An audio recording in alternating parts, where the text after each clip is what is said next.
मेरी एक रिक्वेस्ट है, हर स्टेट में, हमारे सेंटर में जो लोकसभा विधानसभा होता है, सबसे जो महत्वपूर्ण उसका काम है उसका बिल्स डिस्कस करना है।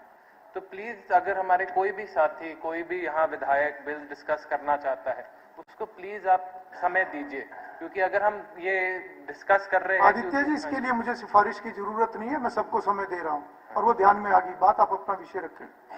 आज इस सदन में एक ऐसा बिल आया है जो ईज ऑफ बिजनेस के नाम पर हरियाणा में लाखों कर्मचारियों का हक छीन रहा है, उनकी इज्जत छीन रहा है, उनका स्वाभिमान छीन रहा है। मेरे 8 मुद्दे हैं, उनमें से पहले 3 हमारी पूजा जी ने डिस्कस कर लिया, लेकिन मैं वेरी क्विकली उनके ऊपर जाना चाहूंगा। जो बिल में लिखा है डेली वर्किंग आवर्स 9 घंटे से 10 घंटे बढ़ाना और ओवर टाइम एक क्वार्टर का 50 घंटे से बढ़ाकर 156 घंटे करना है एक क्वार्टर के लिए, इसका मैं एक बार हिसाब बताना चाहता हूं आप सबको। इसका हिसाब हुआ, अगर 3 महीने में इतवार छोड़कर 78 वर्किंग डेज, 78 वर्किंग डेज होते, तो 156 डिवाइडेड बाय 78 आपको हर दिन के 2 एक्स्ट्रा घंटे देता है। इसका मतलब यानी 10 घंटे रेगुलर काम के प्लस 2 घंटे ओवर टाइम के, आप हर दिन के 12 घंटे कर्मचारी को, श्रम को काम करवाने लीगलाइज कर रहे हो। आप खुद बताइए अध्यक्ष जी, 12 घंटे काम करने के बाद वो कर्मचारी, वो श्रम क्या करेगा? अपने बच्चों को पढ़ाएगा, अपने बूढ़े माँ बाप की सेवा करेगा, या वो बस घर जाके पड़ जाएगा, सो जाएगा इतना थका हारा, और फिर सुबह वापस आके उसी चक्की को पीसने लगेगा? 12 घंटे कोई फीजिबल समय नहीं होता। आप एक्सपेक्ट करो किसी व्यक्ति को हफ्ते में 6 दिन काम करने का। ये ईज ऑफ बिजनेस के नाम पर मॉडर्न डे स्लेवरी है। दूसरा मुद्दा जो हमने ब्रेक के बारे में बात की, 6 घंटे लगातार काम करना किसी भी आदमी के लिए बहुत मुश्किल होता है। हमारे यहाँ इतने सारे विधायक बैठे हैं, हम में से भी बहुत कम 6 घंटे काम कर सकते हैं लगातार। हमारा तो कल्चर भी ऐसा, हर थोड़ी देर बाद चाय के ब्रेक के लिए जाना है और किसी के ब्रेक के लिए जाना है। लेकिन आप बोल रहे हो कि हमारे कर्मचारियों को 6-6 घंटे बिना रोके हर रोज हफ्ते में 6 दिन काम करना है। बट उनके स्पीच के समय आप सब तो भी चाय पीने चले जाते हो ना, वो कर पा रहे, आप में से तो और कोई नहीं कर पा रहा। तीसरी, ये जो सबसे बड़ी दिक्कत है इस बिल की, मैंने अनेक वकीलों को इस बिल का ये एक सेक्शन दिखाया था और इसलिए मैं मुद्दा उठाना चाहता हूं। Currently how it is worded, ये बिल 85% शॉप्स, दुकान और एस्टैब्लिशमेंट पे हो सकता है उनको कानून के बाहर निकाल दें। सेक्शन 1 सब सेक्शन 5 की भाषा देखिए, इसका ये मतलब, इसका ये इंटरप्रिटेशन हो सकता है कि 20 या उससे ज्यादा वर्कर वाली दुकान या एस्टैब्लिशमेंट को पूरा एक्ट लागू होएगा एक्सेप्ट सेक्शन 13A। 20 से कम वर्कर वाली दुकान या एस्टैब्लिशमेंट को सिर्फ सेक्शन 13A लागू होएगा, बाकी कुछ नहीं। बिल के बाकी कोई प्रोविजन लागू नहीं होंगे। इसका मतलब they are completely outside the purview of any and all rest of the rules in this bill. मैंने अनेक वकीलों से राय ली और उन्होंने ये बोला कि ये सेक्शन कोर्ट में चैलेंज 100% होएगा। इसलिए मेरी ये विनती है कि इसकी फ्रेजिंग चेंज करी जाए, वेदर और not the remaining provisions of the original bill except section 13A apply to shops and establishments under section under 20 workers, because if they do not and that is the interpretation of this law in the court, मैं आपको बताना चाहता हूं कौन से कर्मचारियों के सुरक्षा खत्म करी जाएगी। जो वर्किंग आवर्स की हम बात कर रहे हैं, that will not apply to workers in shops under 20। तो कोई मालिक आपको 14 घंटे, 16 घंटे, 18 घंटे काम करवाए, कोई उसे रोक नहीं सकता।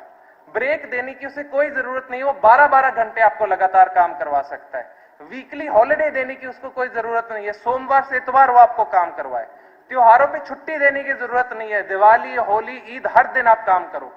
पेड लीव की कोई अधिकार नहीं हो, आप बीमार हो जाओ, आपका शादी है, आपके परिवार में कोई गुजर जाए, महिलाओं को कोई सुरक्षा नहीं है जो नाइट शिफ्ट की सुरक्षा होनी चाहिए।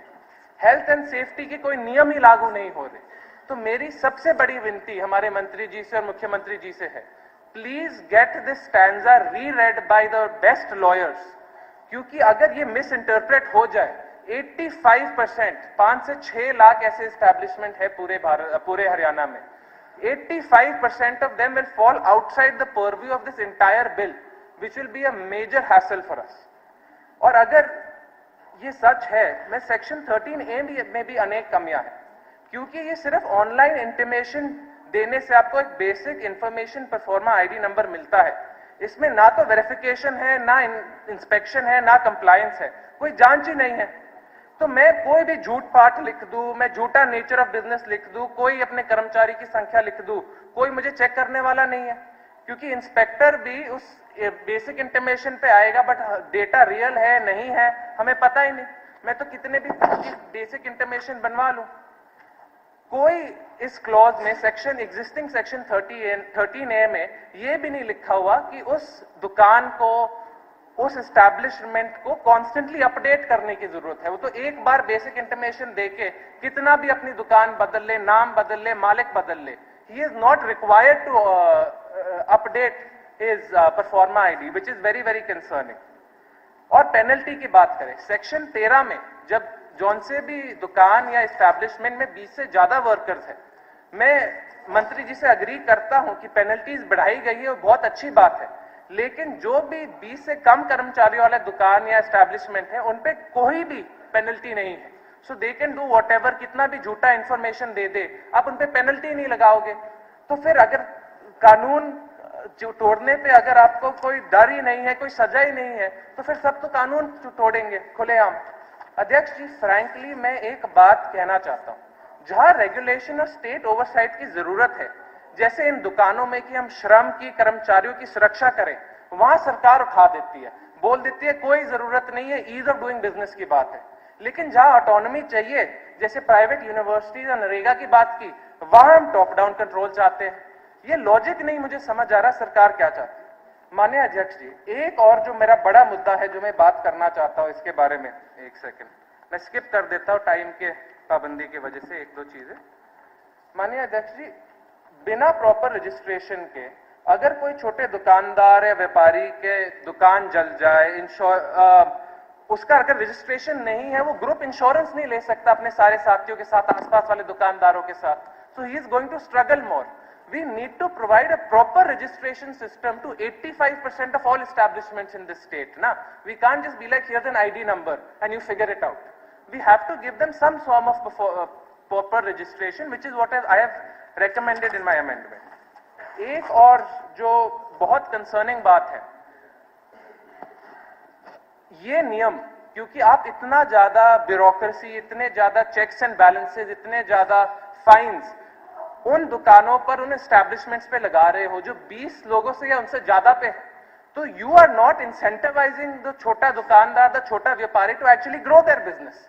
अगर किसी के 15 या 18 कर्मचारी है, वो बोलेगा यार मैं 5 और हायर करके दुकान ग्रो तो कर सकता हूं, लेकिन इतना काम बढ़ जाएगा, I am about to come to my minutes as well, इतना मेरा ब्यूरोक्रेसी बढ़ जाएगी, इतना मेरा काम बढ़ जाएगा, रजिस्ट्रेशन करो, इंस्पेक्टर चेक करने आएगा, और चीजें करने आएगा। So you are not incentivising the small कर्मचारी टू ग्रो। लेकिन जो बड़े बड़े दुकानदार है, जो मल्टी बिलियन डॉलर कंपनीज है, उनके पास वकील है, HR डिपार्टमेंट है, तो वो तो बल्ले बल्ले कर ही रहे हैं, उनको तो बोल रहे हैं ये जो ब्यूरोक्रेसी के साथ हमें हैंडल करना है हम कर ही सकते हैं, क्योंकि हमारे पास तो हजारों लोग हैं। लेकिन जो छोटा दुकानदार है वो 19 से ज्यादा लोगों पर जाएगा ही नहीं। We can not have an economy where we do not promote दुकानदार, वी डोंट प्रमोट व्यापारीज to grow. So there needs to be a better system where we slowly transition people over. Sir अब मैं propose amendments पे तो आने दीजिए। अब मैं अमेंडमेंट्स पे आता हूं। जो मेरी 2 अमेंडमेंट्स हैं, मैं उन पे क्विकली जाना चाहता हूं कि हम 10 घंटे से वापस 9 घंटे करें। This is already the highest number of working hours of any democracy a person is expected to work। हम उसे और 10 घंटे करके क्यों बढ़ा रहे हैं? ये भी आदमी है, ये भी हमारे साथी है, 9 घंटे बहुत लंबा होता है। एंड सेम थिंग, 5 घंटे बाद ब्रेक देना इंसानियत से हमें उन्हें देनी चाहिए। 6 घंटे नहीं काम कर सकते, वो रोबोट नहीं। जो मेरा अगला अमेंडमेंट आता है, which is the most important, I recommend we implement actually a 3-tier system. अभी आपने 2-tier सिस्टम बनाया है, we implement a 3-tier system. 20 और उससे अधिक कर्मचारी basically remain the same at the current bill, जिनमें सेक्शन 13A के मुताबिक रजिस्ट्रेशन होगी और Haryana shops and commercial establishments का पूरा बाकी एक्ट लागू होएगा। 5 to 19 कर्मचारियों के लिए आप एक सेक्शन 13A सेपरेट बनाओगे, जिसका मैंने प्रपोजल दिया है। उसमें वो सेक्शन 13A अप्लाई होएगा, 13 नहीं, and still the entire Haryana shops and commercial establishments act applies. And 5 से कम कर्मचारियों को, क्योंकि वो बहुत छोटे दुकानदार है, परिवार के दुकान है, कभी शुरू हो गए कभी बंद हो गए, आपको पता भी नहीं, उनके लिए सिर्फ एक सेक्शन 13B अप्लाई हो गया, where they have to once register online for this ID, and otherwise no other remaining rules of the Haryana Shops and Commercial Establishment Act works applies on them, because they cannot manage that level of bureaucracy. ये मैं very quickly section 13A और section 13B में जो मैंने recommend किया, मैं उसके ऊपर जाऊंगा, मुझे 2 मिनट लगेंगे अध्यक्ष जी। सेक्शन 13A में जहां आपके पास 15 से 19 वर्कर है, वहां ऑनलाइन रजिस्ट्रेशन तो होगी, लेकिन ये ऑनलाइन रजिस्ट्रेशन ऑटोमेटिकली 7 दिन बाद अप्रूव हो जाएगी। You don't have to wait for an inspector to approve it. Registration fees की सब्सिडाइज एंड रिड्यूस्ड होगी, जितनी बड़े दुकानों की है 20 या उससे ज्यादा कर्मचारियों की, उसकी 20% या 1/5 होगी, और आपको सिर्फ सिंपल इंफॉर्मेशन देनी है। आपको कर्मचारियों के एग्जैक्ट काउंट, नाम, डिटेल सारे उनकी जरूरत नहीं है। आपको सिर्फ दुकान का एड्रेस, जीपीएस लोकेशन, अपना नाम, मालिक का नाम, पता, नेचर ऑफ बिजनेस और सब देना है। वेरिफिकेशन मैं बोल रहा हूं, अगले 6 रजिस्ट्रेशन होने के बाद 6 महीने के अंदर आपके पास इंस्पेक्टर आएगा, वो चेक करके जाएगा वेरिफिकेशन। सो एटलीस्ट आप अपनी दुकान चला तो सकते हो जब तक इंस्पेक्टर आ रहा है। और इसके साथ साथ क्योंकि आपकी रजिस्ट्रेशन हो जाती है, आप गवर्नमेंट स्कीम्स के लिए एलिजिबल हो जाते हो, because we need to promote the small stores, we need to promote जो ये छोटे व्यापारी है, छोटे दुकानदार है, यही तो हमारे शहर चलाते हैं। अगर हम इनको प्रमोट नहीं करेंगे, इनको गवर्नमेंट स्कीम्स के लिए एलिजिबल नहीं करेंगे, तो फिर फायदा क्या है सरकार का होने का। There 85% of all shops and establishments. इनको एम्प्लॉय का रजिस्टर मेंटेन करना जरूरी है, बिकॉज अदरवाइज जब कोई इंस्पेक्टर आएगा या कभी ऑडिट करना है, then you can't do this. So you have to maintain a register for them and you have to put penalties on them.